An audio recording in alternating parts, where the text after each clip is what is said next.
Olá! Hoje a gente vai mergulhar fundo numa questão que incomoda muita gente. Porque, mesmo com todo o esforço, às vezes parece que estamos andando em círculos, presos num loop de frustração?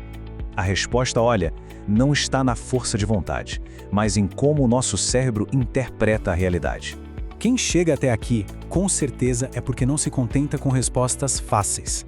Essa busca por um entendimento mais profundo sobre os mecanismos da mente que nos move.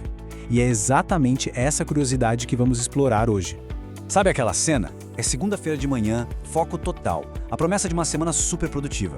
E de repente, o plano vai por água abaixo.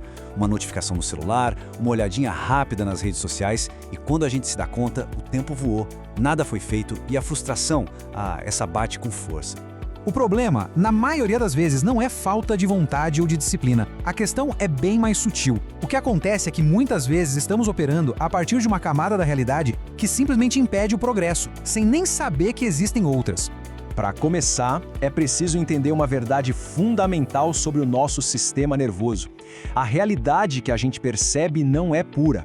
Ela é, na verdade, intensamente filtrada. Pensa nesse número, 11 milhões. Essa é a quantidade de bits de informação que o cérebro recebe a cada segundo, por meio dos nossos sentidos. É um volume de dados, assim, absurdo. E agora, olha só o contraste. Desses 11 milhões de bits, a mente consciente processa apenas 50. 50! Isso significa que 99,99999% de tudo que está acontecendo ao nosso redor é simplesmente ignorado. Mas calma, essa filtragem não é aleatória, ela é gerenciada pelo sistema de ativação reticular, que funciona como o porteiro, o segurança da nossa consciência. É ele quem decide o que entra e o que fica de fora. A grande questão é, o que programa os critérios desse segurança? A programação desse filtro é muito influenciada por uma coisa poderosa, o circuito de recompensa do cérebro. E é aqui que a gente chega no verdadeiro obstáculo que mantém tanta gente presa nesse ciclo de frustração. A grande sacada é a seguinte: o nosso sistema nervoso pode ser literalmente sequestrado por recompensas fáceis e imediatas. Aquela rolagem infinita nas redes sociais, as notificações, a comida ultraprocessada. Qualquer esforço de longo prazo parece uma montanha a ser escalada, porque o cérebro se vicia no atalho do prazer instantâneo. Certo, o problema está claro. E agora, como a gente sai dessa cilada? A resposta está em entender e aprender a navegar por 7 camadas diferentes da realidade. Pense nelas como uma escada que leva a uma percepção e a um controle cada vez maiores. Lá embaixo, nas camadas mais básicas, a gente opera no modo reativo. A camada 1 é a da sobrevivência. Aqui, o sistema de luta ou fuga é ativado por qualquer ameaça. Neurologicamente, é a amígdala, o nosso alarme de incêndio, tomando as rédeas do córtex pré-frontal, que é a nossa sala de planejamento. Fica impossível pensar a longo prazo. Logo acima, na camada 2, a emoção é quem manda. As decisões são tomadas do calor do momento, por impulso, o que quase sempre leva ao arrependimento. Subindo para a camada 3, a gente entra no território da lógica. Aqui, nós planejamos, analisamos e, muitas vezes, paramos por aí, na famosa paralisia por análise. O psicólogo Daniel Kahneman chamou isso de ilusão da compreensão. Aquela falsa sensação de que estamos progredindo só porque estamos planejando. A verdadeira virada de chave acontece na camada 4, a da complexidade, quando a gente começa a ver as coisas por múltiplas perspectivas e entende que a realidade raramente é preto no branco. E essa estatística aqui, ela muda completamente o jogo. O consultor W. Edwards Deming calculou que 94% dos problemas e dos resultados são uma função do sistema e não do indivíduo. E isso nos leva direto para as camadas mais estratégicas. Na camada 5, a de sistemas, o foco muda.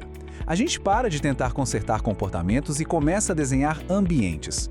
Como o pesquisador de Stanford B.J. Fogg ensina, é muito mais eficaz facilitar um comportamento desejado através do ambiente do que depender só de motivação. Já na camada 6, a da identidade, a mudança é ainda mais profunda.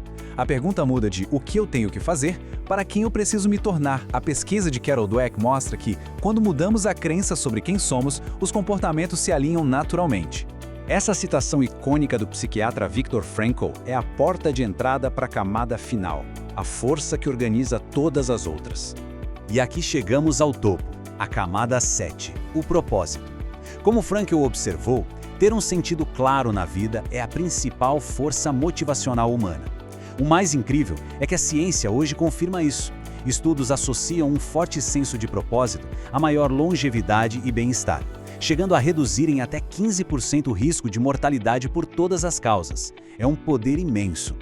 Agora vamos amarrar todas essas camadas a um benefício muito, mas muito concreto: a nossa capacidade de pensar e construir o futuro. Olha só como a coisa evolui. Na camada 1, só existe a urgência do agora. Na 3, o futuro é um plano no papel. Na 5, o futuro é algo que se constrói ativamente, tijolo por tijolo, através de sistemas.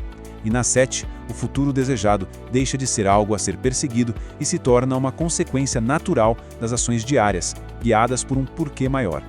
Ok, a teoria é fascinante, mas a pergunta de $1 milhão é: como começar a subir essa escada hoje? Vamos para a parte prática.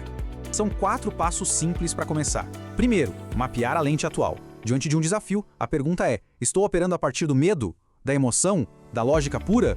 Segundo, usar a pergunta dos 5 anos. Essa decisão ou ação me aproxima do futuro que eu quero construir em 5 anos? Isso ajuda a calibrar as escolhas. Terceiro, focar em sistemas, não em metas. Em vez da meta ler mais, cria-se o sistema deixar um livro ao lado da cama. E quarto, redefinir crenças. É preciso identificar uma crença que está travando o progresso e questioná-la ativamente. Vamos deixar essa frase ecoar por um instante. É um pensamento forte. A oportunidade de mudar, de construir uma versão melhor, não fica disponível para sempre. Agora, a reflexão é o próximo passo. Conhecimento é o começo, mas a mudança de verdade vem com a ação. Compartilhe aqui nos comentários em qual camada certos desafios do dia a dia parecem se encaixar. E, o mais importante, qual poderia ser um primeiro passo, por menor que seja, para começar essa subida. Vamos criar uma comunidade de pessoas comprometidas com essa escalada.